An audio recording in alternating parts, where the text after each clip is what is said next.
আমাদেরকে বলেছে নিচের সমস্যাগুলো থেকে সমীকরণ গঠন করে সমাধান করো। অর্থাৎ আমাদেরকে সমস্যাগুলোকে সমীকরণ আকারে প্রকাশ করতে হবে, এরপরে সমাধান করতে হবে। তাহলে এখানে কি বলেছে, প্রথম সমস্যাটিতে আমরা দেখতে পাচ্ছি বলা আছে কোন সংখ্যার দ্বিগুণের সাথে 5 যোগ করলে যোগফল 25 হবে। বলেছে কোন সংখ্যা, তাহলে যখন আমরা জানবো না তখন আমরা কি ধরে নিব, এক্স ধরে নিব। তাহলে আমরা কি লিখব, ধরি সংখ্যাটি কি এক্স। তাহলে কি বলেছে, প্রশ্ন মতে আমরা কি লিখতে পারি, বলেছে কোন সংখ্যার দ্বিগুণের সাথে, অর্থাৎ আমরা যেহেতু সংখ্যাটিকে এক্স ধরেছি তাহলে কি হবে, এক্স এর দ্বিগুণের সাথে কত যোগ করতে হবে, 5। তাহলে কি বলেছে, এক্স এর দ্বিগুণের সাথে 5 যোগ করলে কত হবে বলেছে, 25। তাহলে আমরা সমীকরণ গঠন করে ফেললাম। তাহলে বুঝতে পারছি কোন সংখ্যা দ্বিগুণের সাথে 5 যোগ করলে যোগফল 25 হবে। এখান থেকে আমরা এক্স এর মান বের করব। তাহলে আমরা এখান থেকে কি লিখতে পারি, বা 2x equals 25 minus 5, বা 2x equals কত হবে, 20, বা x equals আমরা কত পাবো, 20 divided by 2। তাহলে সুতরাং x equals to কত পাবো, 2 দ্বারা ভাগ করলে 1, এখানে 10। তাহলে সুতরাং x equals 10। তাহলে আমরা কি পাচ্ছি, সুতরাং সংখ্যাটি 10। একইভাবে দ্বিতীয় সমস্যাটি যদি আমরা দেখি, কি বলা হচ্ছে, কোন সংখ্যা থেকে 27 বিয়োগ করলে 27 বিয়োগ করলে বিয়োগফল -21 হবে। তাহলে একইভাবে সংখ্যাটিকে আমরা কি ধরবো, x। তাহলে প্রশ্ন মতে আমরা এখানে কি লিখতে পারবো, প্রশ্ন মতে কোন সংখ্যা থেকে 27 বিয়োগ করলে, অর্থাৎ x মাইনাস কত, 27 ইকুয়ালস কত হবে বলেছে, -21। তাহলে বা আমরা কি করব, একদম সহজভাবে x কে রেখে বাকি সংখ্যাটিকে পক্ষান্তর করব। তাহলে কত হবে, -21 প্লাস 27। তাহলে আমরা কি পাচ্ছি, -21 প্লাস 27 অর্থাৎ কত, 27 থেকে 21 গেলে 6। তাহলে সুতরাং সংখ্যাটি কত হবে, সুতরাং x ইকুয়ালস 6, বা সংখ্যাটি 6। আমাদেরকে কি বলা হচ্ছে, এরপর সমস্যাটিতে বলা হচ্ছে কোন সংখ্যার 1/3 4-এর সমান। তাহলে সংখ্যাটিতেও কি আগের মতো আমরা ধরে নিব কি সংখ্যাটি x। তাহলে বলা হচ্ছে কোন সংখ্যার 1/3, 1/3 মানে কি 3/1। তাহলে প্রশ্ন মতে x এর কি 1/3, অর্থাৎ x এর 1/3 না লিখে আমরা লিখতে পারি কি x ইন্টু 1/3। তাহলে 1/3 সমান কত হবে বলেছে, 4। এটিকে আমরা কিভাবে লিখতে পারতাম, x ডিভাইড বাই 3ও লিখতে পারতাম, একই কথা, কোনো সমস্যা নেই। তাহলে আমরা কি লিখতে পারি, এখানে যেহেতু ভাগ অবস্থায় আছে কি হয়ে যাবে, গুণ হয়ে যাবে। তাহলে x ইকুয়ালস আমরা সরাসরি লিখতে পারি কত, 3 ইন্টু 4 অর্থাৎ 12। তাহলে সুতরাং x ইকুয়ালস টু 12, বা সংখ্যাটি কত, 12। এরপরে 4 নম্বর সমস্যায় কি বলা আছে, কোন সংখ্যা থেকে 5 বিয়োগ করলে বিয়োগফলের 5 গুণ সমান 20 হবে। তাহলে কোন সংখ্যা, অর্থাৎ সংখ্যাটি কত, x। তাহলে প্রশ্ন মতে, তাহলে কি বলেছে, কোন সংখ্যা থেকে 5 বিয়োগ করলে, অর্থাৎ x থেকে যদি আমরা 5 বিয়োগ করি তাহলে কি বলেছে, বিয়োগ করলে বিয়োগফলের 5 গুণ সমান 20 হবে। বিয়োগ করলে কি পাবো, বিয়োগফল পাবো। বিয়োগফলের কি বলেছে, 5 গুণ, তাহলে বিয়োগফলের সাথে 5 গুণ অবস্থায় রয়েছে, সমান কত হবে বলেছে, 20 হবে। এটি হচ্ছে আমাদের সমীকরণ।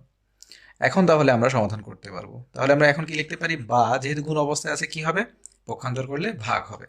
তাহলে x মাইনাস 5 ইকুয়ালস আমরা কি লিখতে পারি, 20 ডিভাইডেড বাই 5। তাহলে আমরা কি লিখতে পারি, বা x মাইনাস 5 ইকুয়ালস কত, 5 দ্বারা ভাগ করলে 1, 5 দ্বারা ভাগ করলে 4। তাহলে লিখতে পারি 4। বা আমরা কি লিখতে পারি, x ইকুয়ালস 4 প্লাস 5। তাহলে সুতরাং x ইকুয়ালস টু আমরা কত পাচ্ছি, 9। আমাদেরকে কি বলা হচ্ছে, কোন সংখ্যার অর্ধেক থেকে তার 1/3 বিয়োগ করলে বিয়োগফল 6 হবে। তাহলে আমরা আগের মতো সংখ্যাটিকে কি ধরবো, x। কি বলেছে, কোন সংখ্যার অর্ধেক থেকে, তাহলে কোন সংখ্যার অর্ধেক মানে কত, 1 ডিভাইড বাই 2 অর্থাৎ 2/1। তাহলে x এর কি হবে, তাহলে x এর আমরা এখানে আপনাদেরকে দেখানোর জন্য লিখছি x এর 2/1, বা 1 ডিভাইড বাই 2 অর্থাৎ কি লিখতে পারি, x/2। কারণ এর সম্পর্ক কি জানি আমরা, গুণ। তাহলে আরেকটি কি বলা আছে, 1/3 অর্থাৎ কি x এর 1 ডিভাইড বাই 3 অর্থাৎ কি লিখতে পারি, x/3। তাহলে আমরা সরাসরি এখানে কি লিখতে পারি, বলেছে অর্ধেক থেকে কোনো সংখ্যার, অর্থাৎ x/2 থেকে তার 1/3 বিয়োগ করলে, অর্থাৎ -x/3 করলে কত হবে বলেছে আমাদেরকে, বিয়োগফল হবে 6। তাহলে এটি হচ্ছে আমাদের সমীকরণ। এখন তাহলে আমরা সমাধান করি। বা আমরা কি জানি, আমরা জানি যে লসাগু করব। 2 এবং 3 এর লসাগু কত? 6। তাহলে হর দিয়ে ভাগ লব দিয়ে গুণ। তাহলে এখানে কি পাচ্ছি? 2 দ্বারা ভাগ করলে 3 আর x এর সাথে গুণ হলে থ্রাইস x মাইনাস 3 দ্বারা ভাগ করলে 2 অর্থাৎ টুয়াইস x ইকুয়ালস কত? 6। বা আমরা এখান থেকে কি পাচ্ছি? এখান থেকে পাচ্ছি 3x থেকে 2x গেলে x, আর এখানে কোনাকুনি গুণ করলে অর্থাৎ আর গুণ করলে কত হবে? 36। তাহলে সুতরাং x ইকুয়ালস আমরা পাবো 36। তাহলে সংখ্যাটি হচ্ছে 36। আমাদেরকে প্রশ্নে কি বলেছে? প্রশ্নে বলেছে 3টি ক্রমিক স্বাভাবিক সংখ্যার সমষ্টি 63 হলে সংখ্যা 3টি নির্ণয় করো। ক্রমিক স্বাভাবিক সংখ্যা মানে কি? একটির পরের আরেকটি। তাহলে ধরি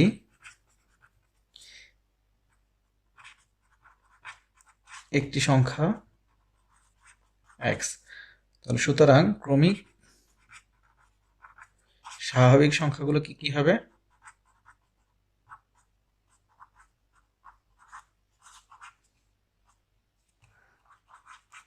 এর পরে দুটি, অর্থাৎ x এর সাথে একবার যদি 1 যোগ করি তাহলে একটি পাবো, এবং x প্লাস 1 এর সাথে যদি আবার 1 যোগ করি তাহলে আরেকটি পাবো। তাহলে এটিকে আমরা কি লিখতে পারি? x প্লাস 2 লিখতে পারি। তাহলে একটি হচ্ছে x, এর পরেরটি হচ্ছে x প্লাস 1, এর পরেরটি হচ্ছে x প্লাস 2। এখন কি বলেছে? আমাদেরকে বলেছে 3টি ক্রমিক স্বাভাবিক সংখ্যার যোগফল 63। তাহলে আমরা কি লিখতে পারি? প্রশ্ন মতে x প্লাস 1 প্লাস, এখানে x প্লাস 1 প্লাস 1ও লিখতে পারি, কোনো সমস্যা নেই। তাও আমরা লিখতে পারি x প্লাস 2 ইকুয়ালস কত? 63। আমাদের সমীকরণ হয়ে গেল। তাহলে এখান থেকে আমরা x এর মান বের করতে পারলে আমরা কি করতে পারবো? 3টি সংখ্যাই বের করতে পারবো। তাহলে কি পাচ্ছি? x প্লাস x অর্থাৎ 3x প্লাস কত? এখানে 1 প্লাস 2 অর্থাৎ 3 সমান কত? 63। বা 3x ইকুয়ালস আমরা কি পাবো? 63 মাইনাস 3। বা 3x ইকুয়ালস টু কত? 60। বা x ইকুয়ালস আমরা কত পাবো? x ইকুয়ালস আমরা পাবো হচ্ছে 60 ডিভাইড বাই 3। 3 দ্বারা ভাগ করলে 1 এবং কত? 20। সুতরাং x ইকুয়ালস 20। তাহলে একটি সংখ্যা আমরা পেয়ে গেলাম। তাহলে সুতরাং একটি সংখ্যা কত? 20। অপর সংখ্যা দুটি বা ক্রমিক সংখ্যা দুটি লিখতে পারি। তাহলে কত হবে? x প্লাস 1 এবং x প্লাস 2 অর্থাৎ কত? 20 প্লাস 1 সমান 21 এবং 20 প্লাস 2 সমান 22। সুতরাং সংখ্যা 3টি যথাক্রমে আমরা কি লিখতে পারি? 20, 21 এবং কত? 22। তাহলে যোগ করলে আমরা বুঝে যাব কত? 20 এবং 21 যোগ করলে 41, 41 এবং 22 যোগ করলে আমরা কত পাবো? 63। আমাদেরকে কি বলা আছে? বলা আছে দুটি সংখ্যার যোগফল 55। তাহলে আরেকটি কি বলা আছে? এবং বলা আছে বড় সংখ্যাটির 5 গুণ ছোট সংখ্যাটির 6 গুণের সমান। সংখ্যা দুটি নির্ণয় করো। আমরা কি করতে পারি? আমরা এখানে দেখতে পাচ্ছি বলা আছে দুটি সংখ্যার যোগফল 55 এবং কি বলা হচ্ছে? বড় সংখ্যাটি 5 গুণ ছোট সংখ্যাটির 6 গুণের সমান। সংখ্যা দুটি নির্ণয় করো। তাহলে আমরা কি করতে পারি? আমরা ধরতে পারি, ধরি ছোট সংখ্যাটি কি?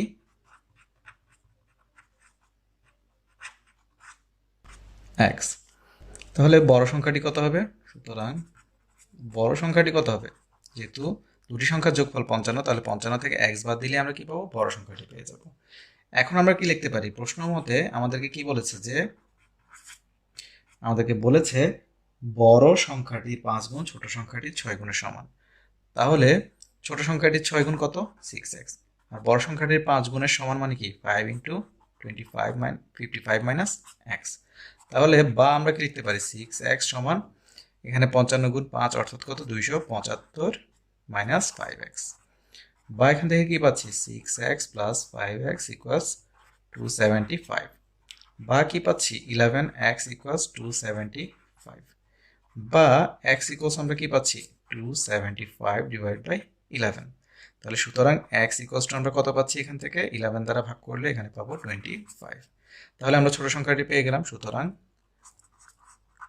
ছোট সংখ্যাটি কত? 25। সুতরাং বড় সংখ্যাটি কত হবে? 55 মাইনাস 25 অর্থাৎ কত? 30। তাহলে আমরা ছোট সংখ্যা এবং বড় সংখ্যা পেয়ে গেলাম। প্রশ্নে বলা আছে কি? বলা আছে গীতা, রীতা ও মিতার একত্রে 180 টাকা আছে রিতার চেয়ে গীতার 6 টাকা কম ও মিতার 12 টাকা বেশি আছে, কার কত টাকা আছে? তাহলে এখানে কার সাথে সম্পর্কটা হচ্ছে আসলে রিতার সাথে। কারণ কারণ কি বলা আছে, রিতার চেয়ে গীতার 6 টাকা কম ও মিতার 12 টাকা বেশি আছে, কার চেয়ে? রিতার চেয়ে। তাহলে রিতা হচ্ছে এখানে কমন। তাহলে আমরা ধরে নিতে পারি রিতার আছে কত? রিতার আছে x টাকা। সুতরাং আমরা কি বলতে পারি? আমরা বলতে পারি এখানে গীতার কত আছে? গীতার বলেছে 6 টাকা কম আছে, তাহলে গীতার আছে কত? x-6 টাকা। আবার কি বলেছে? মিতার 12 টাকা বেশি আছে এবং মিতার আছে কত? রিতার চেয়ে 12 টাকা বেশি, অর্থাৎ x+12 টাকা। সুতরাং প্রশ্ন মতে আমরা কি লিখতে পারি? প্রশ্ন মতে বলেছে কি তিনজনের টাকার একত্রে মূল্য কত? 180। তাহলে x+x-6 প্লাস x+12 সমান কত? 180। বা আমরা এখন কি লিখতে পারি? x অর্থাৎ 3x, আর এখানে কত? 12 - 6 অর্থাৎ +6 সমান 180। বা আমরা কি পাচ্ছি? 3x = 180 বিয়োগ কত? 6। বা 3x = আমরা কত পাচ্ছি? 174, 174। সুতরাং বা দিয়ে আমরা আরেক লাইন বাড়িয়ে করি, x = কত? 174/3। বা আমরা এখন কি লিখতে পারি? সুতরাং x = এখানে যদি ভাগ করি 3 দ্বারা, তাহলে এখানে প্রথমে আসবে কত? এখানে আসবে 5, এরপরে আসবে 2, অর্থাৎ 258। অর্থাৎ আমরা পাচ্ছি কত? 58। সুতরাং তাহলে এখন মানগুলো পেয়ে গেলাম। সুতরাং x কাকে ধরেছি? রিতার। তাহলে রিতার আছে 58 টাকা। তাহলে গীতার আছে কত? 58 - 6 টাকা, অর্থাৎ কত? 52 টাকা। এবং মিতার আছে কত? আমরা পাচ্ছি 58 + 12 টাকা, অর্থাৎ কত? 70 টাকা। তাহলে আমরা তিনজনের টাকায় পেয়ে গেলাম 58, 52 এবং 70। সুতরাং গীতার হচ্ছে 52, রিতার হচ্ছে 58 এবং মিতার হচ্ছে 70। প্রশ্নে কি বলেছে? বলেছে একটি খাতা ও একটি কলমের মোট দাম 75 টাকা। খাতার দাম 5 টাকা কম ও কলমের দাম 2 টাকা বেশি হলে খাতার দাম কলমের দামের দ্বিগুণ হতো। খাতা ও কলমের কোনটির দাম কত? তাহলে এখন কি বলেছে? খাতা ও কলমের মোট দাম 75 টাকা। এই ধরনের একটি সমস্যার সমাধান আমরা এর আগে করেছি। তাহলে আমরা ধরে নিচ্ছি ছোটটির দামই আমরা প্রথমে এক ধরার চেষ্টা করব সাধারণত। তাহলে এখানে কোনটির দাম কম হওয়ার সম্ভাবনা রয়েছে? কলমের। তাহলে আমরা যদি ধরি কলমের দাম কত? x টাকা। তাহলে সুতরাং খাতার দাম কত হবে? কত? 75 - x টাকা, কারণ মোট দাম থেকে আমরা কলমের দাম বাদ দিলে খাতার দাম পেয়ে যাব। এখন প্রশ্ন মতে আমরা কি লিখতে পারি? আমাদেরকে কি বলেছে? আমাদেরকে বলেছে খাতার দাম যদি 5 টাকা কম হয়, তাহলে খাতার দাম হচ্ছে 75 - x। এর থেকেও যদি 5 টাকা কম হয়, যদি কম হয় তাহলে কি হয়? এবং কলমের দাম 2 টাকা বেশি হলে, কলমের দাম 2 টাকা বেশি, অর্থাৎ কলমের দাম হচ্ছে x, তাহলে x+2। যদি 2 টাকা বেশি হয় তাহলে কি হতো? খাতার দাম কলমের দামের দ্বিগুণ হতো। তাহলে খাতার দাম কলমের দামের 2 গুণ হতো। তাহলে আমরা পেয়ে গেছি খাতার দাম কলমের দামের 2 গুণ। এখন তাহলে বলেছে খাতা ও কলমের দাম কোনটি? এখন আমরা সমাধান করতে পারবো। তাহলে বা আমরা কি লিখতে পারি? 75 থেকে 5 চলে গেলে 70 - x, এখান থেকে পাচ্ছি 2x + 4। বা কি পাচ্ছি আমরা? আমরা এখান থেকে পাচ্ছি এই যে এই এক্সটিকে ওদিকে নিয়ে গেলে কত হবে? 2x + x। আর এখানে আমরা আগে পরে করে লিখছি। আর এখানে এই 4টি এপাশে আসলে কত হবে? -4, অর্থাৎ 70 - 4। এখানেরটাকে আমরা এখানে লিখলাম, এখানেরটাকে এখানে লিখলাম, একই কথা। বা তাহলে কি পাচ্ছি? 3x = 66। তাহলে বা x = কত? 66/3। 3 দ্বারা ভাগ করলে 1, 3 দ্বারা ভাগ করলে 22। সুতরাং x = 22। x কাকে ধরেছি? কলমকে। তাহলে সুতরাং কলমের দাম কত? 22 টাকা। সুতরাং খাতার দাম এবং খাতার দাম কত হবে 75 মাইনাস 22 টাকা, অর্থাৎ কত পাবো আমরা 53 টাকা। আমাদেরকে প্রশ্নে কি বলেছে, একজন ফল বিক্রেতার মোট ফলের 2/1 আপেল, 3/1 কমলা লেবু এবং 40টি আম আছে। তার নিকট মোট কতগুলো ফল আছে? কি বলেছে, আমরা ধরে নিচ্ছি মোট ফল সংখ্যা কত, এক্স। এখন কি বলেছে, তাহলে মোট ফলের 2/1 আমরা জানি, আগেও করেছি, 2/1 অর্থাৎ আমরা লিখতে পারি x/2। অংশ কত, আপেল রয়েছে, তাহলে এত অংশ হচ্ছে আপেল। তাহলে আপেলের পরিমাণ লিখবো আমরা x/2। আবার কমলা লেবু হচ্ছে 3/1, তাহলে আমরা x/3 লিখতে পারি, তাহলে x/3 হচ্ছে কমলা লেবু। এবং কি বলেছে, 40টি আম রয়েছে। তাহলে বলেছে মোট তার নিকট কতগুলো ফল রয়েছে। তাহলে এই তিনটি যোগ করলে আমরা কি পাবো, মোট ফল সংখ্যা পাবো। তাহলে প্রশ্ন মতে x/2 plus x/3 plus 40 equals কত, x। তাহলে এখান থেকে আমরা কি করতে পারি, x মাইনাস এগুলোকে এক পাশে নিয়ে আসলে x/2 মাইনাস x/3 ইকুয়ালস আমরা 40 লিখতে পারি। আমরা এক লাইন এদিক সেদিক করে লিখলাম, অর্থাৎ আমরা কিভাবে লিখতে পারতাম, 40 equals x minus x/2 minus x/3 এভাবে লিখতে পারতাম। তাই আমরা কি করেছি, সম্পূর্ণ এই পাশটিকে এখানে লিখেছি এবং এই পাশটিকে এখানে লিখেছি। তাহলে আমরা এখন কি লিখতে পারি, বা আমরা জানি কি করব, লসাগু করব। 2 এবং 3 দ্বারা গুণ করলে হবে 6। তাহলে এখানে কি পাচ্ছি, কিছু নেই, মানে মনে মনে 1, তাহলে 1 দ্বারা ভাগ করলে কত হবে, 6 হবে, তাহলে 6 ইন্টু x অর্থাৎ 6x। মাইনাস এখানে কত পাবো, ভাগ করলে 3 অর্থাৎ 3x, মাইনাস এখানে কত পাবো, 3 দ্বারা ভাগ করলে 2 অর্থাৎ মাইনাস 2x ইকুয়ালস 40। তাহলে বা আমরা এখানে যোগ বিয়োগ করে ফেলি, এখানে কি পাচ্ছি, আমরা এক লাইন বাড়িয়ে করি, 6x minus minus 3x minus 2x অর্থাৎ minus 5x divide by 6 equals 40। বা আমরা এখন কি পাচ্ছি, 6x থেকে 5x গেলে x, আর এখানে আর গুণন করলে অর্থাৎ 40 ইন্টু 6 অর্থাৎ কত হবে, সরাসরি 240 আমরা পেয়ে যাচ্ছি। অর্থাৎ আমাদের মোট ফল সংখ্যাকে আমরা x ধরেছিলাম, তাহলে x এর মান বের হয়ে গেছে। সুতরাং মোট ফল সংখ্যা কত হবে, 240টি। প্রশ্নে বলেছে পিতার বর্তমান বয়স পুত্রের বর্তমান বয়সের 6 গুণ। 5 বছর পর তাদের বয়সের সমষ্টি হবে 45 বছর। পিতা ও পুত্রের বর্তমান বয়স কত? তাহলে আমরা ধরে নিচ্ছি পুত্রের বর্তমান বয়স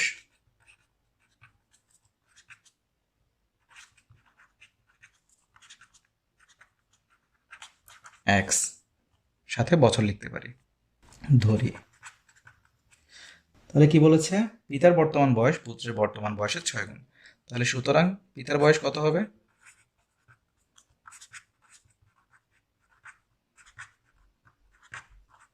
পুত্রের বর্তমান বয়সের 6 গুণ অর্থাৎ কত, 6x। এখন কি বলেছে, 5 বছর পর তাদের বয়সের সমষ্টি হবে 45। তাহলে আগে আমরা বের করি 5 বছর পর তাদের আলাদা আলাদা বয়স কত হবে। 5 বছর পর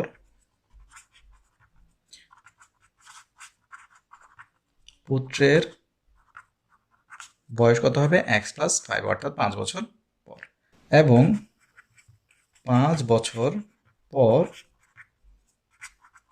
পিতার বর্তমান বয়স কত, পিতার বয়স কত হবে, 6x প্লাস 5।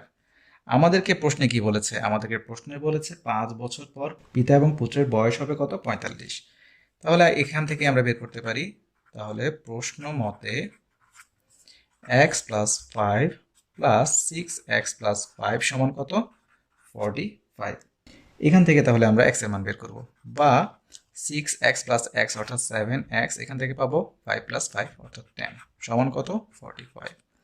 বা আমরা কি পাচ্ছি, 7x ইকুয়ালস 45 মাইনাস 10, বা কি পাচ্ছি, 7x ইকুয়ালস 35, বা x ইকুয়ালস কত পাচ্ছি, 35 ডিভাইড বাই 7। সুতরাং x ইকুয়ালস টু কত পাচ্ছি, 7 দ্বারা ভাগ করলে 1, এখানে 5, তাহলে 5। তাহলে 5x কাকে ধরেছি, পুত্রের বয়সকে। তাহলে পুত্রের বর্তমান বয়স 5 বছর এবং পিতার বর্তমান বয়স তাহলে কত হবে 6 × 5 বছর, অর্থাৎ কত পাবো আমরা 30 বছর। আমরা পুত্র এবং পিতার বয়স পেয়ে গেলাম। এরপরে আমরা কি দেখতে পাচ্ছি, বলা আছে লিজা ও শিখার বয়সের অনুপাত 2:3 বা 2:3। তাদের দুইজনের বয়সের সমষ্টি 30 বছর হলে কার বয়স কত? তাহলে এখানে আমরা কি বলতে পারি, ধরি সাধারণ রাশি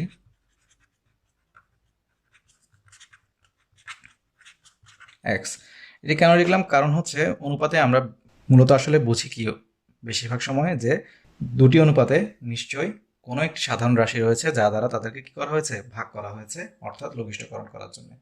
তাহলে এখন এখানে x ধরে নিলে আমাদের কাজটি কি হয়ে যাবে, সহজ হবে। তাহলে আমরা এদের অনুপাতগুলো ঠিকভাবে লিখতে পারবো। তাহলে সুতরাং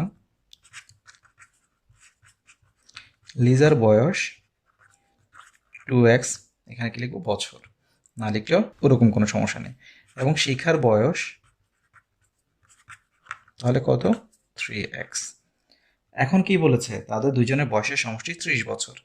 যেহেতু এখানে বয়সের সমষ্টি 30 বছর, সেই কারণেই কিন্তু আসলে আমরা x ধরেছি, কারণ এখানে 2 এবং 3 যোগ করলে কিন্তু কখনোই কি হয় না, 30 হয় না। তার মানে কোনো একটি রাশি দ্বারা তাদেরকে কি করা হয়েছে, ভাগ করে লঘিষ্ঠকরণ করা হয়েছে, সেটিকেই আমরা কি ধরে নিচ্ছি এখানে x। তাহলে এখানে আমরা প্রশ্ন মতে কি লিখতে পারি, প্রশ্ন মতে 2x + 3x = 30, বা 5x = 30, বা x = 30 / 5। সুতরাং x = আমরা কত পাবো, 5 দ্বারা ভাগ করলে 1, 5 দ্বারা ভাগ করলে 6, তাহলে কত পাবো 6। তাহলে এখন সুতরাং আমরা কি পাচ্ছি, লিজার বয়স 2 × 6 বছর, অর্থাৎ কত 12 বছর, এবং শিখার বয়স কত 3 × কত 6 বছর, অর্থাৎ কত 18 বা 18 বছর। তাহলে আমরা লিজা এবং শিখার বয়স পেয়ে গেলাম। প্রশ্নে বলা আছে একটি ক্রিকেট খেলায় ইমন ও সুমনের মোট রান সংখ্যা 58 বা 58। ইমনের রান সংখ্যা সুমনের রান সংখ্যা দ্বিগুণের চেয়ে 5 রান কম। ওই খেলায় ইমনের রান সংখ্যা কত? তাহলে কি বলেছে, দুজনের মোট রান সংখ্যা দেওয়া আছে, ইমনের রান সংখ্যা বলেছে সুমনের রান সংখ্যার তুলনায় দ্বিগুণের চেয়ে আসলে 5 রান কম। তাহলে আমরা ইমনের রান সংখ্যা যেহেতু বের করব, আমরা এখানে ধরতে পারি, ধরি ইমনের রান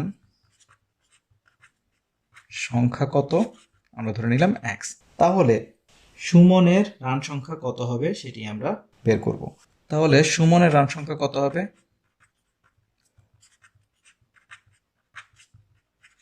সুমনের রান সংখ্যা হবে 58 - x। আমরা কিন্তু এই ধরনের সমস্যার সমাধান করেছি, মোট থেকে একজনেরটি বাদ দিলে আরেকজনেরটি বের হয়ে যাবে। তাহলে আমরা কি লিখতে পারি, প্রশ্ন মতে কি বলেছে, প্রশ্ন মতে বলেছে আমাদেরকে ইমনের রান সংখ্যা অর্থাৎ x = কত হবে, সুমনের রান সংখ্যা দ্বিগুণের চেয়ে 5 কম। সুমনের রান সংখ্যার দ্বিগুণের চেয়ে 5 কম। তাহলে আমাদের সমীকরণটি গঠন হয়ে গেল, অর্থাৎ ইমনের রান সংখ্যা হচ্ছে x, এটি কি বলেছে, সুমনের যে রান সংখ্যা আছে তার দ্বিগুণ হতে হবে, দ্বিগুণ থেকে আরো কত হবে 5 কম হবে। তাহলে এখন আমরা দেখি বের করতে পারি কিনা।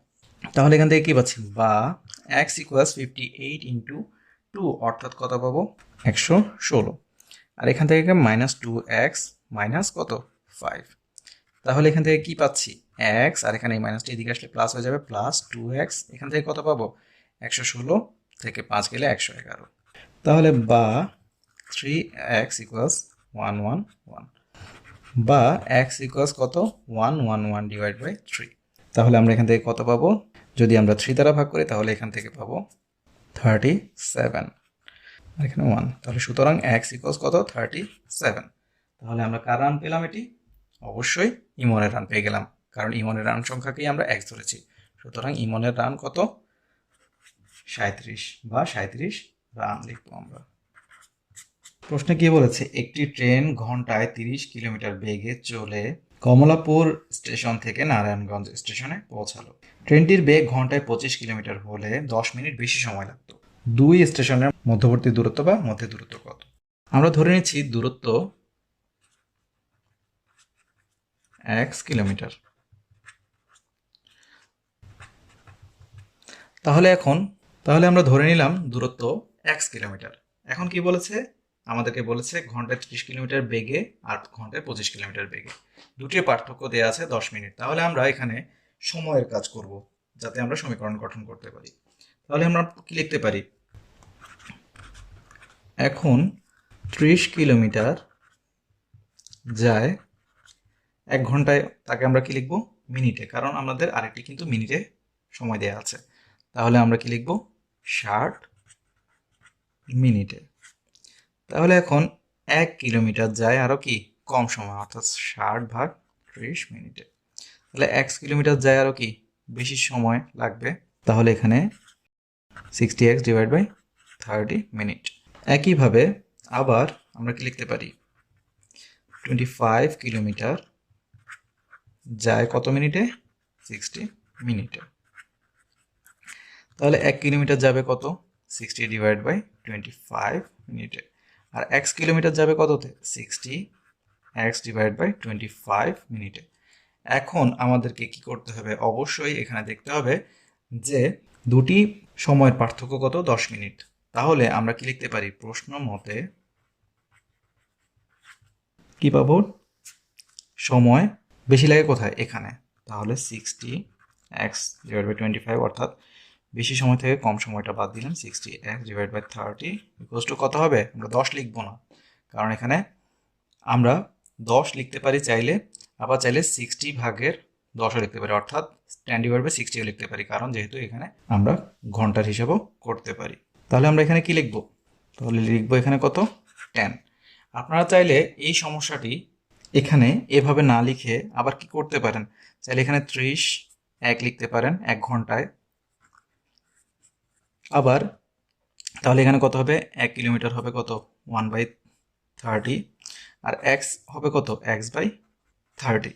একইভাবে এখানে কত হবে, 25 যায় 1 ঘন্টায়, 1 যায় কত, 1/25, আর x যায় কত, x/25। তখন কি হবে, এগুলো ঘন্টায় থাকবে। তখন আমাদের প্রশ্ন মতে কি হবে, তখন প্রশ্ন মতে হবে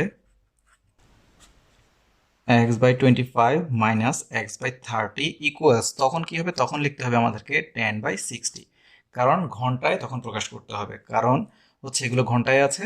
আর এখানে মিনিটটাকে তখন ঘন্টায় প্রকাশ করবো কিভাবে, 60 মিনিট যেহেতু ঘন্টা, তাহলে 60/10 সেটি হয়ে যাবে ঘন্টায়। তাহলে চাইলে আপনারা এভাবেও সমাধান করতে পারেন, এভাবেও করতে পারেন। আমরা যদি এভাবে করি তাহলেও আনসার আসবে, এভাবে করলেও আমাদের উত্তর চলে আসবে। তাহলে আমরা দুটি নিয়মেই সমস্যার সমাধান করতে পারি, যেভাবে আপনাদের সুবিধা হয় আপনারা সেভাবে করবেন। তাহলে আমাদের লসাগু কত হবে, লসাগু হবে 150। তাহলে এখন কি করব, হর দিয়ে ভাগ লব দিয়ে গুণ। তাহলে হর দিয়ে ভাগ করলে এখানে কত আসবে, এখানে আসবে 25কে 150 দ্বারা ভাগ করলে 6, 6 গুণ 6, অর্থাৎ আমরা ধরতে পারি 60 না ধরে, তাহলে 6 গুণ 6 অর্থাৎ কত, 36, অর্থাৎ 360x, মাইনাস এখানে আসবে 5, 5 গুণ 6 অর্থাৎ 30, অর্থাৎ 300x ইকুয়ালস টু কত, 10। তাহলে এখান থেকে আমরা কি লিখতে পারি, এখানে 360 থেকে 300 গেলে 60x ইকুয়ালস টু কত হবে, 150 ইন্টু 10। তাহলে এখান থেকে কত হবে, x ইকুয়ালস টু আমরা পাবো 150 ইন্টু 10 ডিভাইড বাই 60।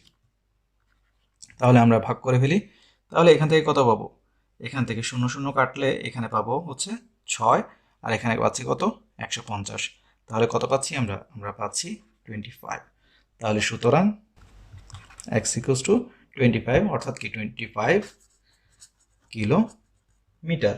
এখন এখান থেকে আমরা একই জিনিসই আসলে কিন্তু পাই কিভাবে, বা এখানেও লসাগু কত হবে, 150। তাহলে এখানে কত হবে, আমরা জানি 6, অর্থাৎ 6x minus 5x equals to কত, 1/6 লিখতে পারি, কারণ কত, 10 দ্বারা ভাগ করলে এখানে 1, এখানে 6। তাহলে এখানে কত পাচ্ছি, x পাচ্ছি। তাহলে এখানে কত হবে, 150/6। তাহলে এখানেও কত পাবো, সুতরাং x ইকুয়ালস টু 25 পাবো, অর্থাৎ 25 কিলোমিটার। প্রশ্নে কি বলা আছে, একটি আয়তাকার জমির দৈর্ঘ্য প্রস্থে 3 গুণ এবং জমিটির পরিসীমা 40 মিটার। জমিটির দৈর্ঘ্য এবং প্রস্থ নির্ণয় করো। তাহলে যেহেতু প্রস্থের 3 গুণ বলেছে তাই আমরা কি করব, প্রথমে প্রস্থ ধরে নিব। ধরি প্রস্থ এক্স। এখন যেহেতু পরিসীমা আমাদেরকে মিটারে দেওয়া আছে তাই আমরা এখানে মিটার লিখতে পারি, যেহেতু আমাদের দৈর্ঘ্য এবং প্রস্থ মিটারে আসবে। তাহলে দৈর্ঘ্য কত হবে? সুতরাং দৈর্ঘ্য কি হবে? প্রস্থের 3 গুণ অর্থাৎ 3x। তাহলে প্রশ্ন মতে কি বলেছে আমাদেরকে? পরিসীমা হচ্ছে 40, তাহলে পরিসীমার সূত্র কি? 2 গুণ দৈর্ঘ্য প্লাস প্রস্থ। কিসের এটি? আয়তকার ক্ষেত্রের। তাহলে 2 গুণ দৈর্ঘ্য প্লাস প্রস্থ, দৈর্ঘ্য হচ্ছে 3x প্লাস প্রস্থ হচ্ছে x, তাহলে 2 গুণ দৈর্ঘ্য প্লাস প্রস্থ সমান সমান পরিসীমা। পরিসীমা কত? 40। এখন তাহলে আমরা x এর মান বের করে ফেলতে পারবো কিভাবে? বা এখানে 2 ইন্টু কত? 4x সমান 40, অর্থাৎ কি লিখতে পারি? 8x ইকুয়ালস 40, বা x ইকুয়ালস কত? 40 ডিভাইড বাই 8। সুতরাং x ইকুয়ালস আমরা কি পাবো? 8 দ্বারা ভাগ করলে 1, 5। সুতরাং x ইকুয়ালস টু 5। তাহলে 5 কি? এখানে প্রস্থ। সুতরাং প্রস্থ কত? 5 মিটার। এবং দৈর্ঘ্য কত হবে? 3 ইন্টু 5 মিটার, অর্থাৎ কত? 15 মিটার। তাহলে আমরা দৈর্ঘ্য এবং প্রস্থ পেয়ে গেলাম। 90 ডিগ্রি এডুকেশনের ভিডিওগুলো দেখে যদি আপনারা উপকৃত হয়ে থাকেন তাহলে অবশ্যই অন্যদেরকে জানার সুযোগ করে দিবেন। আর আমাদের ভিডিওগুলো অবশ্যই বাণিজ্যিকভাবে ব্যবহার থেকে বিরত থাকবেন। ধন্যবাদ সবাইকে।